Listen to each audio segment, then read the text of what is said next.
Passport जब्तीकरण, बल्कि passport की जब्तीकरण की बात नहीं होती है। जो भी मुकदमा लिखा जाता है और जो उनका क्रिमिनल एंटीसीडेंट्स हैं वो सारे वेरीफाई किए जाते हैं और उस पर फिर केवल यही कार्रवाई नहीं है, जितनी भी कार्रवाई। ईद से पहले नमाज को लेकर यूपी में बयानों पर सियासत गर्म। संभल के सीओ कुलदीप कुमार की मुसलमानों को warning. AIM chief Asaduddin Owaisi ने दिया जवाब। मेरठ SSP अविनाश पांडे का नमाज पर बयान भी वायरल। आइए बताते हैं आपको पूरी खबर।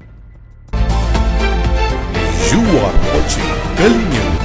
हाल ही में संभल में हुई पीस कमेटी की बैठक में सीओ कुलदीप कुमार का एक बयान सामने आया है, जिसे कई लोग मुस्लिम समुदाय को दी गई चेतावनी या धमकी के तौर पर देख रहे हैं। बैठक में उन्होंने कहा कि ईरान और इजराइल के बीच चल रहे संघर्ष को लेकर भारत में कोई विरोध प्रदर्शन या नारेबाजी नहीं होनी चाहिए। उन्होंने साफ कहा कि अगर अलविदा जुम्मा या ईद के मौके पर किसी ने ईरान के समर्थन में नारे लगाए, काली पट्टी बांधी या माहौल खराब करने की कोशिश की तो पुलिस सख्त कार्रवाई करेगी। सीओ कुलदीप कुमार ने ये भी कहा कि अगर किसी को ईरान की इतनी चिंता है तो वो वहां जाकर उसका साथ दे।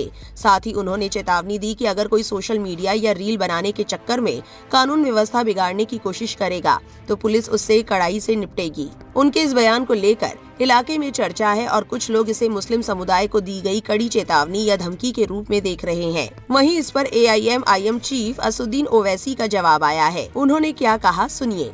कल एक वीडियो मैं भी देखा, एक DSP साहब हैं, मुसलमानों को बिठाते हैं, मुसलमानों को बिठाकर बोलते हैं क्या जरूरत है तुम लोगों को, ईरान पे तुम लोग क्यों एहतजाज कर रहे, ईरान इजराइल अमेरिका की जंग हो रही, तुमको क्या करना है, तुम एहतजाज करेंगे तो हम तुमको सजा दे देंगे, तुम लोग रोड पे क्यों आके नमाज पढ़ते, बर्दाश्त नहीं किया जाएगा, जेल को भिजाया जाएगा, और अगर तुमको ज्यादा तकलीफ हो रही तो इंडिया से ईरान चले जाओ। मैं उस DSP साहब को बोलूंगा, यह मुल्क आपके बाप का नहीं है, हिंदुस्तान का आईन है, freedom of expression article 19 fundamental right है। और सुनो DSP, तुम बिन्यामिन नेतन्याहू की जबान में बात कर रहे हो। अगर कल कोई इजराइल की ताईद में एहतजाज निकाला जाएगा तो तुम तो जय जय के नारे लगाओगे ना। मैं आईन का हवाला दे रहा हूं, आईन में शेड्यूल 7 है। शेड्यूल 7 क्या बोलता कि पार्लियामेंट को यह हक हासिल है कि वो फॉरेन पॉलिसी बनाए नेशनल सिक्योरिटी और डिफेंस के ऊपर। पार्लियामेंट क्यों है फिर, और हमारा अख्तियार है। अगर हम मोदी से पूछ रहे हैं कि तुम नेतन्याहू से मिलने क्यों गए ईरान पर 2 दिन हमला होने से पहले, आपके पेट में दर्द क्यों हो रहा है? मोदी क्यों गए थे? क्योंकि नेतन्याहू जो जहन्नम का कुत्ता है, जिसने 70,000 फलस्तीनियों का जेनोसाइड किया, वो पूरी बैनुल-अक़वामी सतह पर आइसोलेट हो चुका था, तो मोदी उसके लिए गए थे। और आपको मालूम, बैतुल मुक़द्दस मस्जिद अक़सा के करीब एक इंडिया हाउस है। 125 साल से वेस्टर्न यूपी का एक अंसारी परिवार उसका ख्याल रखता है, और उसकी खासियत यह है कि उसमें बोला जाता है कि बाबा फरीद गंजे शकर रहमतुल्लाह अलैह वहां पर आकर अपना 40 दिन का चिल्ला किए थे।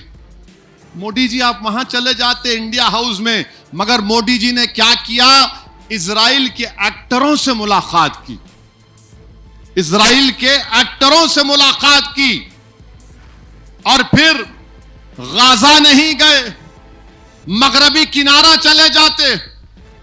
अरे वो नहीं तो नहीं, कम से कम तुम मस्जिद अक़सा जाकर देख लेते। मगर बिन्यामिन नेतन्याहू से मिलना था।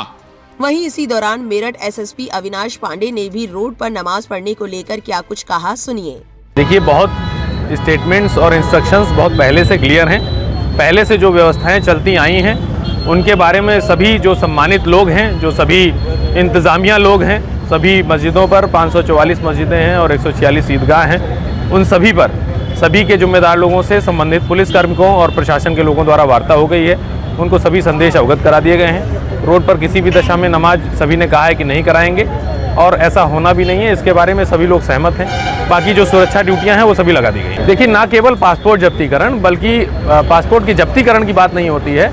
जो भी मुकदमा लिखा जाता है और जो उनका क्रिमिनल एंटीसीडेंट्स हैं वो सारे वेरीफाई किए जाते हैं और उस पर फिर केवल यही कार्रवाई नहीं है, जितनी भी कार्रवाई पॉसिबल है वो सारी की जाती है, पहले की भी गई है और पुनः की भी जाएगी। अगर कोई इस प्रकार से कानून तोड़ने का प्रयत्न करेगा तो उस पर सख्त से सख्त वैधानिक कार्रवाई की जाएगी। वहीं इस बयान पर ऑल्ट न्यूज के सह संस्थापक और फैक्ट चेकर मोहम्मद जुबैर ने एक वीडियो शेयर करते हुए एक्स पर लिखा। इस बीच 5 मार्च को मेरठ में अविनाश पांडे के नेतृत्व में पुलिसकर्मी होली के रंग में रंगे हुए सड़कों पर गश्त करते हुए दिखाई दिए।